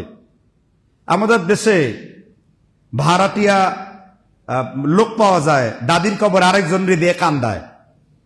বুঝতে পারছেন কিনা? নিজের বাবার কবরে সওয়াব পৌঁছানোর জন্য ভাড়া করার লোক এনে সেখানে দোয়া করানো হচ্ছে। এই ধরনের ভাড়া সিস্টেম ইসলামে নেই। তোমার নিজের আগে ফরজ হজ থাকতে হবে।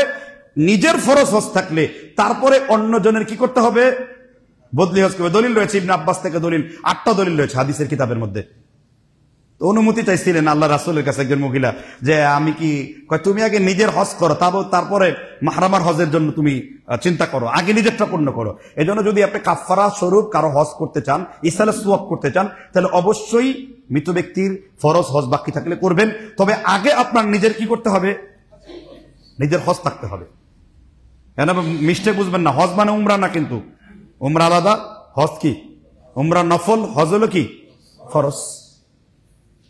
উমরা না করলে একদিনও আল্লাহর দরবার জবাবদিহিতা নাই। কিন্তু ক্ষমতা থাকার পরে বিঘায় বিঘায় কোটি কোটি টাকার জায়গা সম্পত্তি পড়ে আছে, কিন্তু এমন কিপটা হজ করে না। বুঝতে পারছেন কিনা? কিন্তু ছেলেরে বাবা খরচ, বাবা বুঝেন নাই, মানে নেশা করে, বাবা খরচ, বাবা R7 বাবার খরচ দেয় জায়গা বিক্রি করে, মোটর সাইকেলের দাবি পূর্ণ করে দেয়। বুঝতে পারছেন কিনা? তারপর জানাতেও গাড়ি কিনেন আর কি, ওডি গাড়িগুলো আছে 6 কোটি 7 কোটি টাকার, ওইসব গাড়ি কিনে দিচ্ছে, কিন্তু ছেলেকে দিন শিক্ষা দিচ্ছে না। এই হলো আমাদের বর্তমানের হাল হাকিকত। সর্বশেষ ইসালে সোয়াবের গুরুত্বপূর্ণ একটি পয়েন্ট হলো জিয়ারত করা। কি করা? জিয়ারত করা। আপনারা কি কবর জিয়ারত করেন?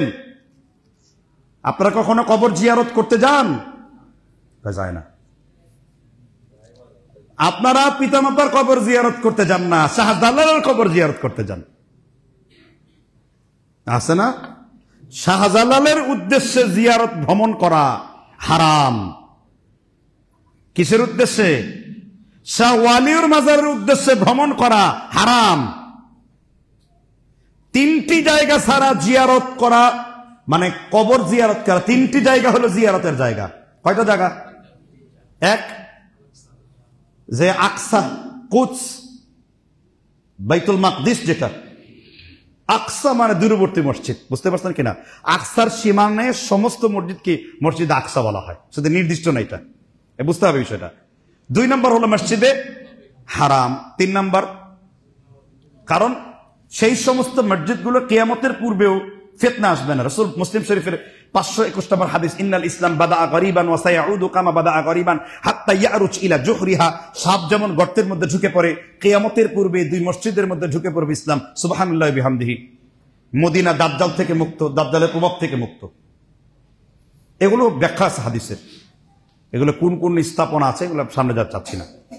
জিয়ারত করার উদ্দেশ্যে এই 3টি জায়গা ভ্রমণ করতে পারবেন। তবে আপনি একটা জায়গায় গেলেন, কবর দিতে গেলেন, কোন কারণে সামনে কবর পড়ে গেছে, আপনি কবরকে জিয়ারত করবেন। এখানে হাদিস রয়েছে, নবী সাল্লাল্লাহু আলাইহি ওয়াসাল্লাম বলেন, মা মিন আহাদিন, তোমাদের মধ্যে কোন ব্যক্তি যদি সাল্লাল্লাহু আলাইহি রূহি, কোন ব্যক্তির কবর জিয়ারত করতে থাকে, ততক্ষণ পর্যন্ত তুমি জিয়ারত করতে থাকো, হাত্তা ইউসাল্লিমু আলাইহি, ততক্ষণ পর্যন্ত তার কবরে রূহ দেওয়া হয় এবং তোমার জিয়ারত সে দেখতে পায়, তোমার জিয়ারত অনুধাবন করতে পারো। তোমরা তা বুঝো না। আহলুস সুন্নাহ ওয়াল জামাতের ব্যাপারে ইবনে উসাইমিন রাহিমাহুল্লাহ তিনি ফতোয়া প্রদান করেছেন, সকল ইমামে আহলুস সুন্নাহ ওয়াল জামাত একমত যে আপনি কবর জিয়ারত করতে গেলে, মুর্দা ব্যক্তির জন্য দোয়া করতে গেলে, তার সাথে দেখা করতে গেলে, তার পাশে থাকলে পরে কবরবাসী আনন্দিত হয়, পরিতৃপ্ত হয়, সে ভালো ফিল করতে থাকে। সুবহানাল্লাহ। এখন মৃত ব্যক্তির সাথে কি যোগাযোগ করা সম্ভব কিনা কোনোভাবে? হ্যাঁ, মৃত ব্যক্তির সাথে যোগাযোগ করার একটি মাধ্যম আছে। সুবহানাল্লাহ বিহামদিহি। তাহলে এটা কোথায় আছে? আপনি এটা খোঁজার জন্য সূরা জুমারের 42 নম্বর আয়াত আপনার তাফসীর সহ দেখতে হবে। এই আয়াতের তাফসীরে আল্লাহ তাআলা ইবনে আব্বাস রাদিয়াল্লাহু তাআলা বর্ণনা করেছেন, সহিহ সনদে হাদিস, মানুষ যখন ঘুমিয়ে যায় সেও মৃত্যুবরণ করে। সুবহানাল্লাহ। ঘুমন্ত ব্যক্তির রূহ কবজ করেন আল্লাহ, মৃত ব্যক্তির রূহ কবজ করেন মালাকুল মাউত। মালাকুল মাউতের নাম কি? টাটকা ডাইরেক্ট মিথ্যা কথা। আজরাইল নামের কোন ফেরেশতা সহিহ হাদিসে নাই। মালাকুল মাউত কি মউত? আর মালাকুল মাউত কিন্তু একজন না। মালাকুল মাউত মৃত্যুর ফেরেশতা, আল্লাহ ভালো জানেন। ওমা হুয়া ইয়ালামু জুনুদা রাব্বাহ, আল্লাহ সৈন্য বাহিনী কত, এটা আল্লাহ ছাড়া কেউ জানে না। আমি হাদিস একদিন আলোচনা করছিলাম যে জাহান্নামের লাগাম হবে কতগুলা, 70,000। প্রত্যেকটা লাগামে 70,000 ফেরেশতা। তাহলে 70,000 লাগামের এক একটা লাগামে কত হাজার ফেরেশতা? মোট হলো 4,90,00,000 ফেরেশতা। ইমাম সুয়ুতী রাহিমাহুল্লাহ তিনি আলোচনা করেছেন, ওই যে 4,90,00,000 জাহান্নামের শিকল টানার ফেরেশতা আছে, ওই একজন ফেরেশতার শরীরে 700 ডানা আছে। এর একটা ডানা যদি পৃথিবীতে এমন করা হয়, তোমার এই পৃথিবী ধ্বংস হয়ে যাবে। সুবহানাল্লাহ। ফেরেশতা সম্পর্কে আমাদের আকীদা কি? আমাদের মতো 1.5 ব্যাটারি সাইজের। যী কুওয়াতিন ইনদা যিল আরশি মাকিন মুতাইন সাম্মা আমিন। বহু আলোচনা আমি করেছি এটাকে। ফেরেশতাদের আমাদের মতো কোনো গুপ্তাঙ্গ নাই। সুবহানাল্লাহ বলেন। কারণ ফেরেশতারা আবার হিজরাও না, তারা খুনসাও না, কিন্তু তারা আল্লাহর একটা বিশেষ সৃষ্টি। যাদের ডানা আছে, তাদের কি আছে? ডানা আছে। আল্লাহর বিশেষ একটা নেয়ামত হলো কারা? ফেরেশতারা। তো মালাকুল মউত জান কবজ করবেন তখন। এই জন্য যখন আপনি কবর জিয়ারত করবেন, তখন আপনি ঘুমিয়ে যান, ঘুমন্ত ব্যক্তির জান কবজ করেন আল্লাহ, মৃত ব্যক্তির জান কবজ করেন কি? মালাকুল মউত। যখন ঘুমিয়ে যান, আপনাদের দুইজন ব্যক্তির আত্মা একত্রে মিলিত হয়। আহলে সুন্নাহ ওয়াল জামাতের আকীদা। সহিহ সনদে ইবনে আব্বাস হাদিস বর্ণনা করেছেন। সূরা জুমারের 42 নম্বর আয়াতের তাফসীরে, যে কোনো তাফসীর আলোচনা আছে, দেখে নেবেন। ওই মৃত ব্যক্তি যখন আপনার সাথে দেখা করে, সত্যই তার সাথে আপনার দেখা হয়। সুবহানাল্লাহ বিহামদি। অনেক সময় অনেক ঘটনা ইবনুল মুবারক আলোচনা করেছেন, ইবনুল কাইয়্যিম কিতাব রূহের মধ্যে আলোচনা করেছে। আপনারা বলে যে এই কাজটা করো না, এই কাজটা যায় না, এগুলো আবার বাস্তবেও হয়। আপনাকে রূহের জগতে বলে দেয়, কিন্তু বাস্তবে এগুলো কি হয়? হয়। এই জন্য মৃত ব্যক্তির সাথে আপনার নিয়মিত রাতে যখন ঘুমিয়ে পড়েন আর মৃতকে যখন আপনি দেখেন, আপনি সত্যই তার সাথে মিলিত হন, কারণ আপনি তখন রুহের জগতে চলে যান। পার্থক্য হলো মৃতদের রুহটাকে আল্লাহ রেখে দেন, জীবিতদের রুহটাকে আবার তার দেহের মধ্যে ফিরিয়ে দেন। সুবিশাল 15টা পয়েন্ট ছিল এখানে। যা হোক, আমরা সর্বশেষ এই কথাটাই বলবো, আজকে মৃতদের জন্য জীবিতদের যে করণীয়, এই বিষয়গুলো আজকে আলোচনা শুনলাম।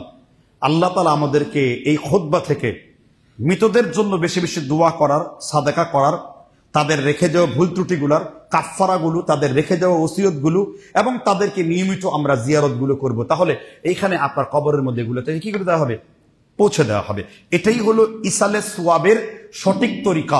বাকি সব তরিকাগুলা যেগুলো ওই যে বেরলবি মাজার পূজারীরা আমাদের এলাকায় আসে না, যে তাহেরাল পাদ্রির একটা মাদ্রাসা আছে এখানে, কোথায় জানো, মাদ্রাসায় পাদ্রিয়া নাকি যেন একটা আছে, এই কাদ্রি পাদ্রি মাদ্রাসা। এই কাদ্রি পাদ্রি এদের আকীদা একেবারে গায়রে সহিহ, শিরক বিদআতের রাস্তা। বুঝতে পারছেন কিনা?